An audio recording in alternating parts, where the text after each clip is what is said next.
അസ്സലാമു അലൈക്കും. എല്ലാവർക്കും സുഖമാണെന്ന് വിശ്വസിക്കുന്നു. ഒരു പ്രധാനപ്പെട്ട കാര്യം പറയാനാണ് വന്നത്. ഒരുപാട് കരങ്ങളാൽ വീട് അൽഹംദുലില്ലാ ഇവിടം വരെ എത്തി. 26-ാം തീയതി ഞാൻ താമസമാവുകയാണ്. ഞാൻ നമ്പർ ഇതാ കമൻറ്റ് ബോക്സിൽ വെക്കും, ഡിസ്ക്രിപ്ഷനിൽ വെച്ചാൽ ചിലപ്പോൾ ആർക്കെങ്കിലും എടുത്തു നോക്കാൻ അറിയില്ല. പാലിയാച്ചിന് വരണം, നിങ്ങളെല്ലാവരും വരണം. സഹായിച്ചവരും അല്ലാതെ ദുആയിൽ ഉൾപ്പെടുത്തിയവരും എല്ലാവർക്കും വരാം ഇൻഷാ അല്ലാഹ്. എൻ്റെ ഫാമിലി മെമ്പേഴ്സ് എല്ലാവരും കാണും. പിന്നെ എൻ്റെ ഉമ്മ ഉപ്പാക്കൂട്ടരെല്ലാവരും കാണും. പിന്നെ എൻ്റെ അയൽവാസികൾ, എൻ്റെ നാട്ടുകാർ, എൻ്റെ ജമാഅത്തിലെ ആൾക്കാർ എല്ലാവരും കാണും ഇൻഷാ അല്ലാഹ്. നിങ്ങളെ ഞാൻ ക്ഷണിക്കുകയാണ്. പിന്നെ 25-ാം തീയതി എൻ്റെ മോൻ്റെ സുന്നത്താണ്, മിഫ്സൽ മോൻ്റെ മിച്ചു മോൻ്റെ സുന്നത്താണ്. മുഷ്താഖിൻ്റെ സുന്നത്ത് നടത്തിയത് എൻ്റെ വാപ്പായാണ്. കാരണം അന്ന് ഉപ്പാക്ക് 2 വർഷത്തിന് മുമ്പ് ഉപ്പാക്ക് വേറെ കുഴപ്പമൊന്നുമില്ല. എൻ്റെ മാമച്ചിയുടെ ആഗ്രഹമാണ് സുന്നത്ത്. കാരണം ഈ സമയത്തൊക്കെയാണ് ഒരാൺകുട്ടിക്ക് ഒരു ഉപ്പ, അതിപ്പം മാമച്ചിയുടെ ഒരു ആഗ്രഹമാണ് സുന്നത്ത് ചെയ്യാം. എൻ്റെ അടുത്താണ് ആദ്യം വിളിച്ച് അഭിപ്രായം ചോദിക്കുന്നത്. കാരണം വേറെ അഭിപ്രായം ചോദിക്കാൻ ആരുമില്ല. മുഷ്താഖിൻ്റെയും മസ്റൂറാരെയും മിഫ്സലിൻ്റെയും അഭിപ്രായം എൻ്റെ അടുത്ത് ചോദിച്ചിട്ടേ അവർ ചെയ്യുള്ളൂ. കാരണം ഉമ്മായും ഉപ്പായും ഞാനാണ്. ആദ്യം ഞാൻ ജോലിക്ക് ഇറങ്ങുമ്പോൾ നിങ്ങൾ കുറച്ച് കേട്ടോളി. ആദ്യം ജോലിക്ക് ഇറങ്ങിയപ്പം 250 രൂപയ്ക്കാണ് ഞാൻ ഇറങ്ങിയത്. ഇപ്പം ഞാൻ 550 രൂപ വരെ പാലാണ് എടുക്കുന്നത്. അതായത് അന്ന് എനിക്ക് കുറച്ച് പ്രാരാബ്ധമുള്ളൂ. ഇപ്പം എൻ്റെ മക്കൾ തലയെടുത്ത് വരെയാണ്. അവരെ പഠനാവശ്യം, ബാക്കി കാര്യം, മസ്റുമോള്, മുത്തുമോന്, മിച്ചുമോന്, ഇവരെ 3 പേരെ കാര്യം, ഇവിടുത്തെ വാടക. അന്നന്ന് എനിക്കൊരു യൂട്യൂബ് ചാനലോ ഒന്നുമില്ല. പക്ഷേ അതിനുശേഷം 1 വർഷം ഞാൻ കരഞ്ഞതിന് ശേഷം ആരുമില്ലായിരുന്നു. എൻ്റെ ഫാമിലി മാത്രമേ ഉള്ളായിരുന്നു. ബന്ധുക്കളൊക്കെ തരുമ്പം പെരുന്നാളൊക്കെ വന്നാലും അവരെ മുമ്പ് ആരും മുമ്പ് കൈ നീട്ടിയിട്ടില്ല. ഒരു നേരത്തെ ഭക്ഷണത്തിന് നിങ്ങളെ മുമ്പ് ഞാൻ കൈ നീട്ടിയിട്ടില്ല. എനിക്കൊരു ചേക്കയ്ക്ക് വേണ്ടി. പക്ഷെ എന്നെ കൈ പിടിച്ച് കൂടെ നിർത്തി എൻ്റെ ഇത്താമാർ, പിന്നെ എൻ്റെ സഹോദരങ്ങളെ പോലെ കാണുന്ന ഇക്കാമാർ എത്ര പേരാണെന്നറിയാമോ? ആദ്യമൊന്നും മസ്റൂറ ഫാത്തിമ ചാനൽ പോയിട്ടില്ല. നമ്മളൊരു കച്ചവടം തുടങ്ങുമ്പോഴും ആദ്യമൊന്നും കയറി വരില്ല. ഒരുപാട് പേരെ ഞാൻ കൈപിടിച്ച് മുന്നോട്ട് എൻ്റെ ചാനലിൽ നിന്നുകൊണ്ട് എന്നെ ഇത് ചെയ്തിട്ടുണ്ട്. അതിലൊക്കെ ഞാൻ റബ്ബിനെ സ്തുതിക്കുന്നു. ഒരാടെ ദുആ അല്ല, 1-ലധികം പേരെ ദുആയാണ്. ഈ മാസത്തെ വാടകയും കൂടെ കൊടുത്ത് ഇവിടെ കുറച്ച് ക്ലീനാക്കി 2-ാം തീയതി ഞാൻ ഇവിടെ നിന്ന് മാറുള്ളൂ. വീട് ചാവി കൊടുക്കുള്ളൂ. കുറച്ച് ജോലിയുണ്ട്. നമ്മളിവിടെ നിന്ന് ഇറങ്ങുമ്പോൾ സന്തോഷം. എല്ലാം ക്ലീനാണ്. പക്ഷേ നമുക്ക് കുറച്ച് പൈപ്പൊക്കെ കുറച്ച് ശരിയാക്കാനുണ്ട്. ഞാൻ ഓണറിൻ്റെ അടുത്ത് പറഞ്ഞിട്ടുണ്ട്. അപ്പോഴേ ഇൻഷാ അല്ലാഹ് ഒരുപാട് സപ്പോർട്ട് എല്ലാം ഇവിടം വരെ എത്തി. അൽഹംദുലില്ലാ, സന്തോഷം. പിന്നെ മിച്ചുവിൻ്റെ സുന്നത്തെന്ന് പറയുമ്പോൾ ഈ മക്കളെ ചെറിയ നോവും എനിക്ക് നമുക്ക് ഉമ്മമാർക്ക് പൊള്ളും. പിന്നെ ഉപ്പുമാവും ചായ അവർ കഴിക്കുന്നു.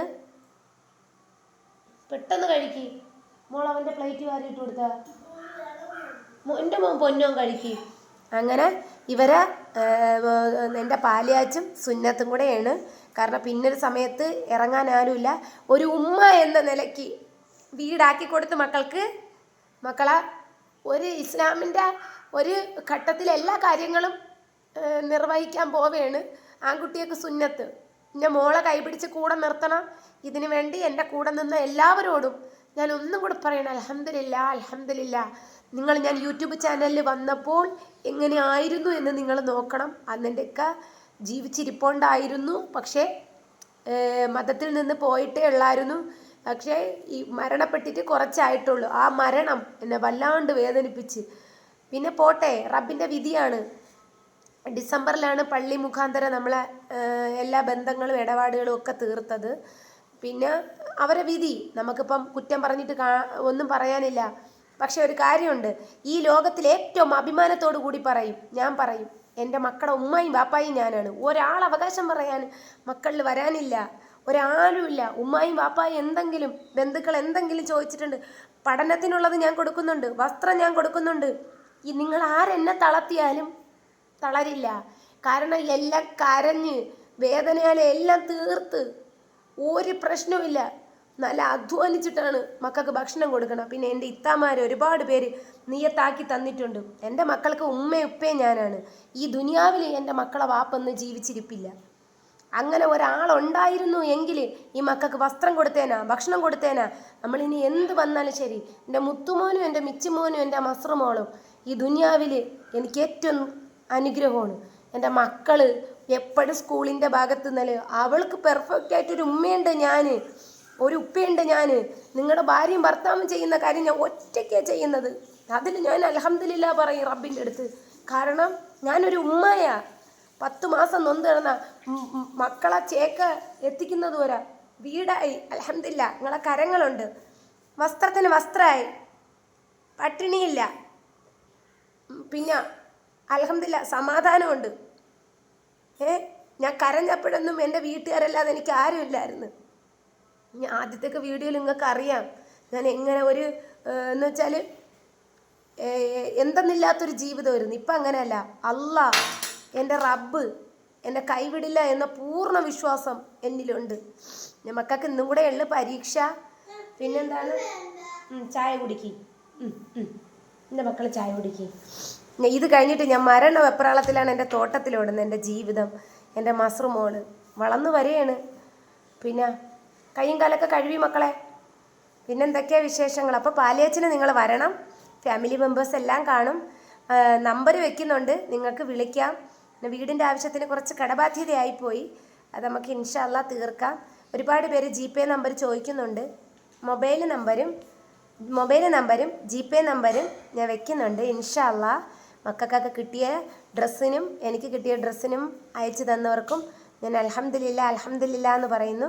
പിന്നെ കമൻറ്റ് ഓഫ് സ്ട്രൈറ്റ് ഒരു കുട്ടീനെ 10 വയസ്സുള്ള കുട്ടീനെ ഞാൻ യൂട്യൂബ് കമൻറ്റ് ഓൺ ചെയ്തിട്ടും ഇന്നലത്തെ കമൻറ്റ് ഓഫായിപ്പോയി. മനഃപൂർവ്വമല്ല. അത് നിങ്ങളെ അടുത്ത് എനിക്കൊന്നും ചെയ്യാൻ പറ്റില്ല. യൂട്യൂബ് നല്ല പോളിസി ഉണ്ട്. പിന്നെ മറ്റേ മിനിയാന്നത്തെ വീഡിയോയിൽ കമൻറ്റ് ഓൺ ആയിരുന്നു. അത് മക്കൾ സൈഡ് ചെരിഞ്ഞിട്ട് ഇരിക്കുകയായിരുന്നു. സ്ട്രൈറ്റായി എടുത്ത് വെച്ചാൽ നമുക്ക് പറ്റില്ല. അതുകൊണ്ട് നിങ്ങളൊരു കാര്യം ചെയ്യണം, വരാൻ പറ്റുന്നവർ വരണം. ഉള്ളതിൽ എന്തെങ്കിലും ഒരു ചെറിയ രീതിയിലാണ്, വലിയ രീതിയിലാണ് പാലിയാച്ചല്ല, ഒരു ചെറിയ രീതിയിലാണ് പാലിയാച്ച് നടത്തണം എന്ന് ഞാൻ വിചാരിച്ചിരിക്കുന്നു. സഹായിച്ചവർക്ക് എല്ലാവർക്കും ഒരു നേരത്തെ ഭക്ഷണം. നിങ്ങൾക്ക് വരാൻ പറ്റുന്നവർ വരണം, അല്ലാത്തൊരു ദുആയിൽ ഉൾപ്പെടുത്തണം. ഇതുവരെയും എത്തി. ഇപ്പോഴും ഞാൻ പറയാണ്, ഇനി വീടായതിന് ശേഷം ഞാൻ മരണപ്പെട്ടു പോയാലും എനിക്ക് ഒരു വിഷയമില്ല. കാരണം എൻ്റെ പൊടി മക്കൾക്ക് വീടാവുക എന്നത് എനിക്കൊരു സ്വപ്നമായിരുന്നു. ഇനിയിപ്പോൾ തറയിൽ കിടന്നാലും കഞ്ഞി കുടിച്ചാലും 30-30 ടെൻഷൻ വേണ്ടല്ലോ. ഉള്ളത് മക്കൾക്ക്. പിന്നെ ഡിസംബറോടുകൂടി ഒരു ചിട്ടി തീരും. അതിലൊക്കെ ഞാൻ റബ്ബിനെ സ്തുതിക്കുന്നു, എല്ലാം സ്തുതിക്കുന്നു. 3.25 വർഷം കൊണ്ട് ഒറ്റയ്ക്ക് തുടങ്ങിയിട്ട് ഈ വീടായാൽ, അതാണ് ഞാൻ അമ്മയുടെ പറഞ്ഞത്, ഒരു ദിവസമെങ്കിലും ഈ വീടായിട്ട് അതിൽ കയറി കിടന്നിട്ട് ഞാൻ മരണപ്പെട്ടു പോയാലും എനിക്ക് കുഴപ്പമില്ല ഉമ്മ. പിന്നെ വേറൊരു കാര്യമുണ്ട്, ഈ വസ്തുവിലോ ഈ വീടിലോ അവകാശം പറഞ്ഞു വരാൻ ഈ ഭൂമിയിൽ എൻ്റെ മക്കളല്ലാതെ ആരുമില്ല. അതുകൊണ്ട് ഞാൻ മരിച്ചു പോയാലും എന്തെങ്കിലും ഒന്ന് ആയിപ്പോയാലും ഈ മക്കൾക്ക് തന്നെ അത് വന്നു ചേരണം എന്നൊരാഗ്രഹം എനിക്കുണ്ട്. പിന്നെ എൻ്റെ മക്കൾക്ക് ഒന്നുമില്ലാത്ത ഇതിൽ നിന്നും ഇവിടം വരെ നിങ്ങൾ ഭക്ഷണത്തിനായാലും വസ്ത്രത്തിനായാലും ഇവിടം വരെ എത്തിച്ചതിന് ഞാനിപ്പം നിങ്ങളോട് ഇപ്പോഴും എപ്പോഴും അൽഹംദുലില്ലാ പറയുന്നത്. എൻ്റെ കുട്ടികളെ നോക്കി എൻ്റെ കൂട്ടുകാരികളുണ്ട്, കൂട്ടുകാരികളെല്ലാം എൻ്റെ ചാനൽ കാണും. എൻ്റെ നാട്ടിലുള്ളവരെല്ലാവരും എൻ്റെ ചാനൽ കാണും, സപ്പോർട്ട് ചെയ്യുന്നുണ്ട്. എൻ്റെ മൂസിനാത്ത, എൻ്റെ കൂട്ടുകാരിയുടെ പേര്, കുറച്ച് പേര് വെളിപ്പെടുത്താൻ പറ്റൂല, അങ്ങനെയൊക്കെ ഇരിക്കുന്നു. എന്തായാലും നമ്മുടെ കാര്യങ്ങളെല്ലാം അള്ളാഹു ഹൈറാക്കി തരും എന്ന് വിചാരിക്കുന്നു. എൻ്റെ പൊന്നുമോനെ, കാരണം എന്ന് വെച്ചാൽ എനിക്ക് അറിഞ്ഞുകൂടാ, എന്നെ മിണ്ടാരി പൊന്നെ, എനിക്ക് അറിഞ്ഞുകൂടാ ഇങ്ങനെയൊക്കെയാണെന്ന്. നിർബന്ധം കാണുമെന്നും അറിയില്ല. 25-ാം തീയതി സുന്നത്തും 26-ാം തീയതി പാലിയാച്ചും. പിന്നെ ഇതുവരെ വളർന്നില്ലേ, മുടിയൊക്കെ കൊണ്ടുപോയി ഒന്നുകൂടെ വെട്ടിക്കണം. ഹലോ കുളിത്തോർത്തൊക്കെ വേച്ചന എൻ്റെ ഒന്നിന് ഉമ്മച്ചി പൊന്നിന് എൻ്റെ മോന് ചുന്നത്ത് കഴിഞ്ഞല്ല. അപ്പം ഇവരൊക്കെയാണ് എൻ്റെ പൊന്നു മക്കള്, എന്നെ ജീവിക്കാനും ജീവിതത്തിലോടും എൻ്റെ ഇതൊക്കെ എന്നെ സഹായിക്കണ ഒരുപാട് ഇത്താമാരുണ്ട്. ഇത്രയേ ഉള്ളൂ. ഞാൻ ഇവരെ ഒരുക്കട്ടെ, അല്ലെങ്കിൽ ഇപ്പോൾ വണ്ടി വരും. ഡ്രസ്സൊക്കെ മാറ്, വണ്ടി ഇപ്പോൾ വരും 8:20. അത് കഴിഞ്ഞിട്ട് എനിക്ക് ഇവിടെ നിന്ന് പറന്നോടിയാലേ തോട്ടത്തിലെത്തുള്ളൂ. അപ്പോൾ ഇത്രയൊക്കെ ഉള്ളൂ നമ്മുടെ വിശേഷങ്ങൾ. സലാം പറഞ്ഞു കൊടുക്കളെ. നമ്മുടെ വീടിനെല്ലാവരും വരണേന്ന് പറ. പാലിയാച്ചിന് വരണമെന്ന് പറയേ. പിന്നെ മസ്റുമോൾ ആരും കണ്ടില്ലല്ലോ. മസ്റുമോളൊക്കെ ദാ നിൽക്കുന്നുണ്ട്. കമൻറ്റ് ഓഫ് ചെയ്യുന്നില്ല. ഞാൻ മനഃപൂർവ്വം ഒന്നും ഓഫാക്കിയിട്ടില്ല. ചിലപ്പോൾ സ്ട്രൈറ്റാ കുട്ടികൾ വരുമ്പോൾ മിക്കവാറും കമൻറ്റ് ഓഫ് ആവുന്നതാണ്. നിങ്ങൾ ക്ഷമിക്കണം. അപ്പോൾ ഇത്രയൊക്കെ ഉള്ളൂ നമ്മുടെ സലാം പറഞ്ഞോട് തന്നെ. ഒരു മുത്തം കൊടുക്കി. ടാറ്റ പറഞ്ഞു കൊടുക്കി. അപ്പൊ ശരി, നമുക്ക് ഇൻഷാ അല്ലാഹ് വൈകിട്ട് കാണാം.